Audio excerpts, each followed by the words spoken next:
আয়োজন প্রথমবার হলেও জমে উঠেছে বাংলা একাডেমি প্রাঙ্গণে কেন্দ্রীয় ব্যাংক আয়োজিত ব্যাংকিং মেলা। একই ছাদের নিচে সব ধরনের ব্যাংকিং সেবা পেয়ে খুশি দর্শনার্থীরা। সহকর্মীদের সহযোগিতায় বিস্তারিত জানাচ্ছেন সেলিম মালিক।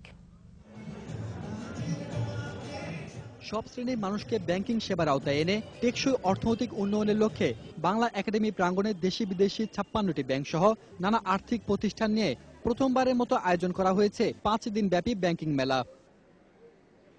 মেলা তৃতীয় দিন বৃহস্পতিবার সকাল থেকেই বিভিন্ন ব্যাংকের স্টলে স্টলে ছিল দর্শনার্থীদের ভিড়। একই জায়গায় ব্যাংক ভিত্তিক সকল সুবিধা পেয়ে খুশি তারা। এখানে আমরা দেখলাম সবগুলো ব্যাংকে যে স্টুডেন্ট ব্যাংকিংটা চালু করছে, যেটা খুবই একটা ভালো উদ্যোগ। বেসরকারি এবং সরকারি ব্যাংকিং যে সেক্টরগুলো এবং ব্যাংক যেগুলো আছে সেগুলোতে ক্যারিয়ার বিষয়ক একটা বুথ থাকা উচিত। মেলায় ব্যাংকগুলো নিয়ে এসেছে নানা অফার। সকল শ্রেণীর মানুষের প্রয়োজনের কথা বিবেচনা করে এসব অফার বলে জানান স্টল প্রতিনিধিরা।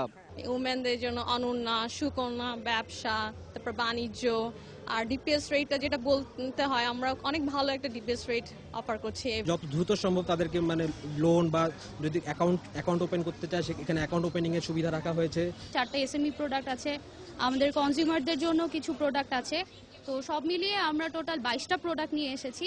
আর এই মেলা উদ্যোক্তা তৈরিতে বড় ভূমিকা রাখবে বলে মনে করেন ব্যাংক খাতের শীর্ষ ব্যক্তিরা।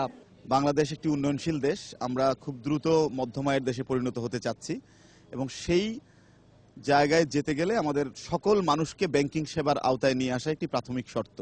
সেই শর্তটি পূরণের হচ্ছে আমাদের এই মেলার প্রধান উদ্দেশ্য। এটা বাংলাদেশ ব্যাংকের একটা খুবই সুদূরপ্রসারী চিন্তা এবং এটা খুবই আলোড়ন সৃষ্টি করেছে এবং প্রচুর সমাগম হচ্ছে। যে লোকজন এখানে ভিজিট করছেন, বিশেষ করে যে তরুণ সম্প্রদায়ের লোকজনরা যারা আসছে এখানে, তারা বিশেষ করে ব্যাংকিং কার্যক্রম যে কোথায় চলে গেছে সেটা সম্বন্ধে তাদের একটা সম্যক ধারণা হচ্ছে।